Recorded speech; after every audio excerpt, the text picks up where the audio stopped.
Instead of a royal rebound, Meghan Markle's dream collaboration with Netflix has spiraled into what insiders are calling one of the most bizarre and expensive disasters in Netflix history. And no, we're not exaggerating for effect here. It was supposed to be her comeback.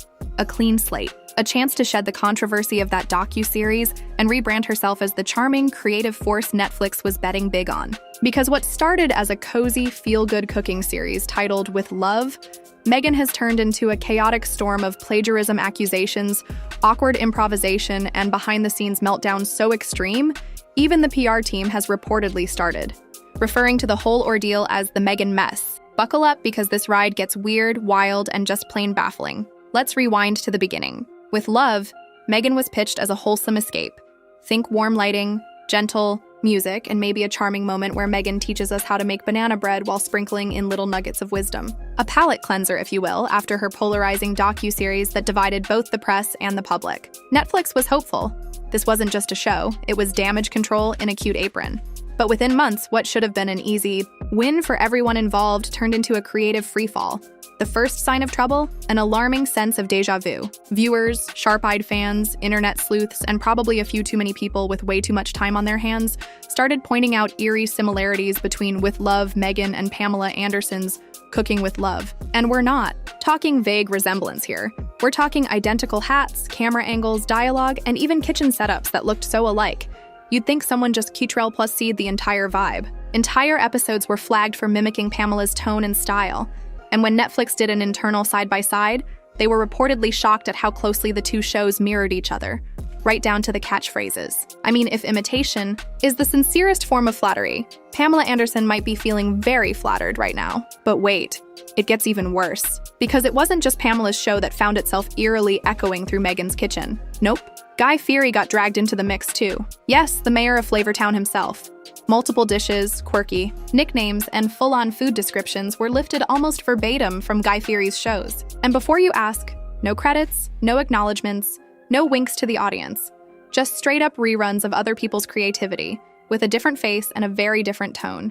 Netflix staff reportedly described the end product as a parody of Food Network with none of the fun. Ouch! Now, normally when a show runs into creative turbulence, you tweak a few things, re-edit some footage, maybe rebrand the show, and call it a day.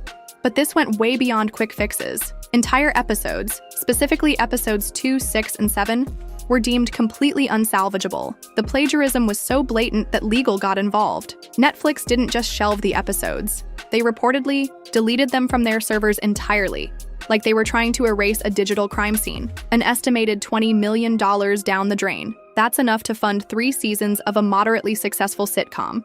Or, one truly chaotic cooking show. So what do you do when you've burned through millions and have almost nothing usable to show for it? Apparently you get desperate, and that's exactly what Netflix did. They gave Meghan free rein to improvise entire segments. A bold move, some might say. Others would call it reckless. The result? Unscripted moments so awkward they made viewers physically cringe. Meghan would forget lines, drift into long tangents about spirituality while sautéing vegetables, and at one point reportedly tried to explain the emotional frequency of lentils. Don't ask. The clips leaked online almost instantly, giving rise to hashtags like Meghan cooks disaster and Yow Netflix flop fest. And if you thought TikTok was going to let this slide, oh no. Users made parody upon parody, some even recreating scenes with sock puppets. You can't buy this kind of attention. But unfortunately, Netflix did, and it cost them dearly. Now you'd think after all that, maybe Meghan would quietly step back, reflect, and move on to something a little less televised. But that's not what's happening. In fact, she's reportedly lobbying harder than ever for a 3rd season. Yes, season 3. While season 1 is still half finished and season 2 is wrapped in controversy, instead of going through the usual creative channels, she's allegedly been contacting Netflix co-CEO Ted Sarandos directly, pitching new ideas, asking for more creative control, and pushing for contract extensions. It's the kind of persistence you almost want to admire until you remember the creative car crash still smoldering behind her. And the execs? They're split. Ted Sarandos is said to be non-committal, which in corporate speak is basically the equivalent of slowly backing away while nodding. Meanwhile, co-CEO Greg Peters is over it. According to reports, he wants to cut ties entirely, calling the situation beyond repair. Inside Netflix HQ, it's turning into a full-blown civil war. Some departments want to bury the project entirely and act like it never happened. Others are hoping for a redemption arc. maybe a documentary about the making of the show to frame Meghan as misunderstood. But here's the catch. Meghan is reportedly denying all wrongdoing. She's calling it a smear campaign by jealous insiders. And when you've got two CEOs, a fractured staff, and a lead star with her own PR narrative, let's just say nobody's exactly rowing in the same direction. Meanwhile, the creative teams, the writers, the editors, the directors, are abandoning ship faster than you can say executive producer credit. Many are fed up with what they've called a chaotic, disorganized production that often changed direction mid-scene. Guest stars who'd once eagerly signed on for lighthearted cameos are now pulling out and asking to have their appearances removed entirely. One guest reportedly asked to be digitally blurred out like a witness in a true crime documentary. That might sound like a joke, but sadly, it's not. And just when you thought there couldn't possibly be more problems, the marketing team enters the chat. Or rather, they don't. With no trailers, no branding, and no set release date, Netflix's PR division is in full damage control mode. Promotional materials that had been reserved for With Love, Meghan are now being quietly recycled and slapped onto other projects. Internally, staff are joking that the show is cursed. Externally, Netflix is saying absolutely nothing. But what can they say, really? It's a financial sinkhole, a PR headache, a reputational risk that won't go away quietly. Final reshoots need to wrap by July. Marketing, post-production, press campaigns, none of it is ready. Meghan, meanwhile, is still brainstorming new content ideas, including an interactive travel show. Because if there's one thing this situation needs, it's letting viewers follow her around the globe in real time. So here we are, Netflix scrambling, Meghan still pitching, and the show stuck in creative limbo. And yet, the biggest twist might be that nobody seems to know how to end this thing. The chaos has reached a point where even simple decisions, like whether to release a teaser or scrap the project altogether, spark heated internal debates. Some executives are apparently terrified that releasing With Love, Meghan in any form will trigger another wave of public backlash, while others are nervously hoping that audiences have short memories and maybe, just maybe, they won't notice the, culinary inspirations borrowed from two of television's most iconic food personalities. But here's the reality. People have already noticed, and not just people on Twitter. Legal departments have taken notice. Competitors have taken notice. And yes, Pamela Anderson and Guy Fieri have likely taken very detailed notice. While there's no public lawsuit, yet the industry whispers are getting louder. And Netflix, a platform that prides itself on innovation and originality, now finds itself accused of producing a project that is neither. It's not even clear if With Love, Meghan could legally air in its current form without a flurry of copyright issues landing on someone's very expensive desk. Internally, morale is at an all-time low. What was once billed as a prestige project has become something Netflix employees refer to with eye rolls and nervous laughter. One former producer reportedly called it the Titanic of streaming. And while that might sound dramatic, when you're losing $20 million on deleted footage alone, it's hard to argue. Another insider said working on the show felt like being trapped in a never-ending group project with that one person who insists they've got a vision, but never actually shows up with a plan. And Meghan's vision?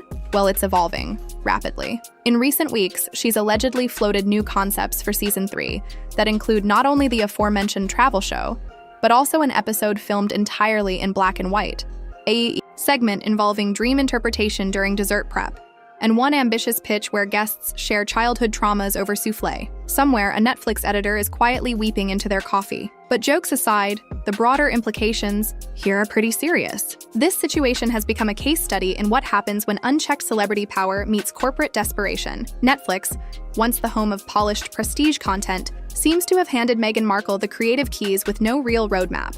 And Meghan, possibly trying to prove she can be more than a headline, ran with it. Unfortunately, she ran straight into legal minefields, tonal confusion, and audience ridicule. And to be clear, this isn't just about plagiarism or flopped scenes. At its core, this fiasco has sparked bigger conversations about accountability in entertainment. Should celebrities be granted total creative freedom just because they bring name recognition? Should streaming platforms do more due diligence before greenlighting passion projects? And how much public backlash is too much before a company finally hits the brakes? In Meghan's defense, her fans argue that the plagiarism accusations are overblown, and that the show's intent to focus on love, connection, and good food has been lost in the media noise. Some even believe this is all part of a broader effort to smear her name and sabotage her career resurgence. And who knows? Hollywood has seen its fair share of sabotage and strategic leaks, but it's hard to ignore the facts laid bare by internal C. Netflix reports, staff testimonials, and undeniable footage comparisons. At a certain point, even the most loyal defenders have to squint. Meanwhile, the press is having a field day. Every few weeks, a new leak or rumor drops, keeping with love. Meghan trending for all the wrong reasons. Late-night hosts are cracking. Jokes, Reddit threads are compiling top 10 most cringe cooking moments. And TikTok continues to remix Meghan's improvised monologues into viral sound bites. There's even an unofficial drinking game. Take a shot every time she says the word journey while flipping pancakes. Drink responsibly. And what about Harry in all of this? Strangely, he's been notably absent from the production and its fallout. While early reports hinted that he might make a few surprise appearances, that plan was quickly scrapped, possibly after watching one too many rough cuts. Either way, his silence on the matter has only fueled speculation. Is he distancing himself from the project? Is he advising her behind the scenes? Or is he just quietly binge-watching The Great British Bake Off and pretending none of this is happening? We may never know. Now, with summer fast approaching and Netflix facing a ticking clock, decisions must be made. Reshoots need to be wrapped. Post-production needs to begin. And someone, anyone, needs to figure out how to market a show that has no clear identity, a damaged reputation, and enough controversy to fill a season of Black Mirror. At this point, Netflix's best hope might be to pivot the entire series into a meta-documentary about its own chaotic creation. Call it With Regret, Netflix, and sell it as a cautionary tale for the streaming age. So what happens next? Honestly, it's anyone's guess. Will Meghan double down and demand her third season no matter the cost? Will Netflix finally cut the cord and quietly move on? Or will they both agree to slap a filter on everything, drop the show with zero fanfare, and pretend it never happened? Stranger things have happened, and been renewed for 6 seasons. What's clear is that with love, Meghan was never just about food. It became a messy stew of ambition, missteps, and clashing egos, a recipe for disaster, served cold. And as Netflix tries to salvage its brand and Meghan plots her next move, one thing is certain: this story is far from over. If there's anything Hollywood loves more than a scandal, it's a comeback. Whether or not Meghan gets hers, well, that's up to time, public opinion, and a very, very cautious PR team. So, what do you think? Was this a case of artistic ambition gone wrong? Or an unfair takedown fueled by bias and corporate politics? Should Netflix give her another shot or pull the plug for good? Drop your thoughts in the comments below. We want to hear from you. And if you enjoyed this video, don't forget to like, subscribe, and hit that notification bell so you don't miss the next breakdown of Hollywood's most bizarre moments. Trust me, this industry never runs out of drama.